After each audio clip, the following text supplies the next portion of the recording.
Hello mga kasari, ayan, nag-order pala ako kay Yakult. Ngayon lang ako nag-order sa yung Yakult mismo, yung ahente ng Yakult, kasi nakita ko siya dun sa may Karisa. Ayan, nag-order ako sa kanya. Mas mura pala pag nag-order ka sa kanila mismo, no, kaysa dun sa Pure Gold. Mas mura sila ng tawag nito 10 piso.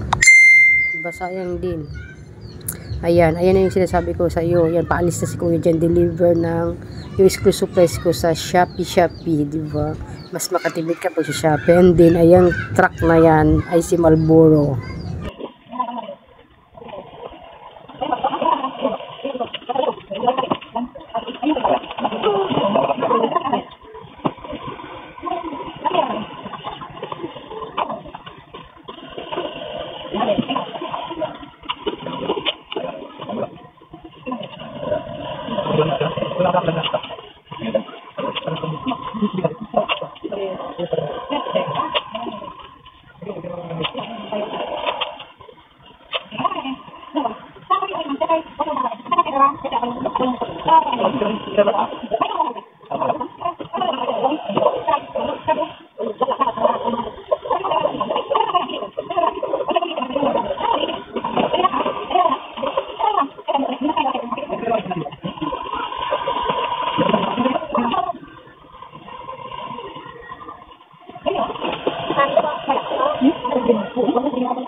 Wala na mga Tatlo nga lang din ako nakaraan, may dalawa pa ang isa ko.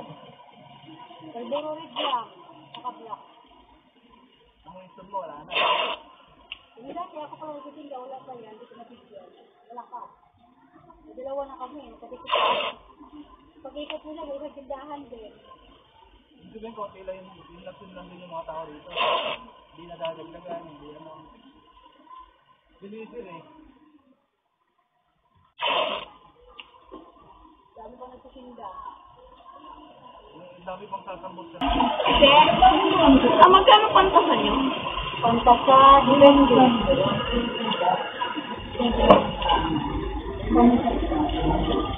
Hindi pa ng buhok ko ah. Magkano ko ta? May price yan. Ayan, 12 sa kasa. Ano ko ta makataling ka ta? Ako pa lang yun. 16? Isang 16 na lang din yan. Ayaw. Mabili pa yan. At tapos eh, parang diretso ano na. Tapos sa magkano glue nyo? Ito sa, ano, white glue, 10. Pabili nga ako isa ta. Tapos yung sticks nyo, popsicle stick. Popsicle stick. Na hindi, wala, meron po kayong hindi colored.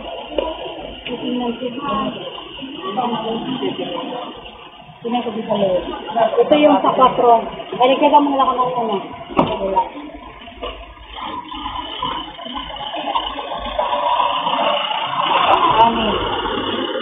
Buha ko na. Popsicle na walang ano, kulay. Magkano ta? Tingnan ko na ka. Sige, sige. Uy. Tuksak. Hindi. Uy, boy.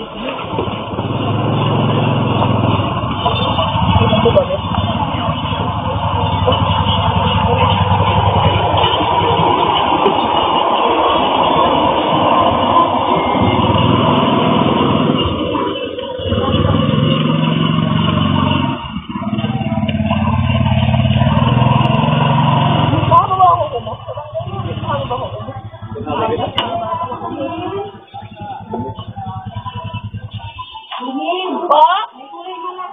Ay?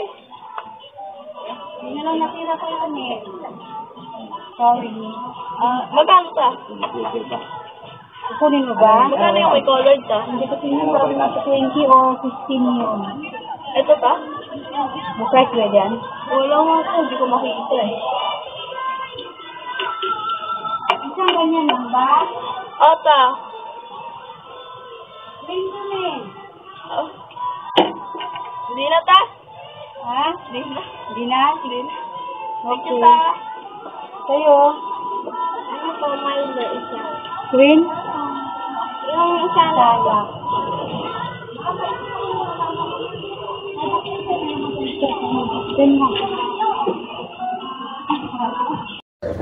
Yan, ito pala yung magiging bill natin next balik nila sa Marlboro. Yang 4,720 pesos. Hindi pa ako nakakuha ng free ni Marlboro sa ngayon. Si GTI. Nakakuha ko ng free. Ayan yung binili ko. Dalawang rim na Marlboro, isang rim na Fortune puti, and then 4 na Marlboro black. Ito dumating na yung ano natin deliver. Yun yung nag-deliver nung kanina yung sa Shopee. Yan. School supplies nga pala yan. Ano yan? Intermediate tsaka yellow pad, and then pa ba yung isa? Yan. Buksan muna natin para makita natin kung ano talaga ang laman yan. School supplies po yan. Anong klaseng mga school supplies pala, pero school supplies. Ang gulo ko, no? These mga school supplies po talaga yan. Mga paninda kong school supplies. Kasi, pag dito sa pamilya ng tansa ng bayan, medyo mahal, medyo mataas at mabigat pati. Maigiyang mamili ka na sa Shopee. Doon ka bumili sa Shopee kasi free delivery pa. And then, hindi ka pa mahihirapan sa bigat. Ayan nga pala. Ayan, malapit na buksan natin. Bubuksan natin yan para makita natin kung ano ba talaga yung galing kay Shopee. Di ba Shopee? Tingnan natin. Napunit pa yung ano nila, no? Hirap magbukas pala niya, no? Mo, hirap na hirap. Alam, naputol pa dyan yung ano ni hair cutter. Kasi nga siyempre ang hirap mag-video, isang cellphone ay hawak mo. Ang isa ay magkakat dyan. Buti hindi ko nakat yung mga papel na yan. May lengthwise pa pala yan. Ay, yung lengthwise. Dati mura lang yung lengthwise. Ay, naputol na yung ano, cutter. Talsik, o diba? Putol siya. Then, dahan-dahan ko. Baka kasi masira yung mga papel na laman yan. Ang ano dyan, ang intermediate ay, ang bintahan ko ay 27 pesos na. Hindi po ako nagbibinta ng per piraso kasi mahirap eh. Mahirap magbinta ng per piraso, puro punit-punit. Yung ginawa ko, per pad. Per pad ang bintahan ko dito. Noon pa man ito ako nagbibinta ng per piraso. May naghaharap ng per piraso pero hindi po talaga ako nagbibinta ng per piraso. Pad po talaga yan. Pati yung yellow pad and then yan, intermediate. Ayan. 1/2 lengthwise kasi may naghahanap rin yan pero matagal yan mabinta yung lengthwise kaya ang hinahanap talaga yan si intermediate talaga lang hinahanap. Naubusan ako eh, kaya yan bumili ako dalawang rim na intermediate. Ano lang yan, 200 pesos sa tansa yan ay ano na siya 270, diba? Diyos ko ang laking ano natin, 270, 27 ay binta ko dito 27 pesos yan sa isang rim, 10 pad yan. Luging-lugi na, diba? Mahal na. Kung baga 30 pesos ng isang pad yung bintahan. Kung doon ako bumili sa tansa, kaya 27 pesos yung ano ko dito bintahan.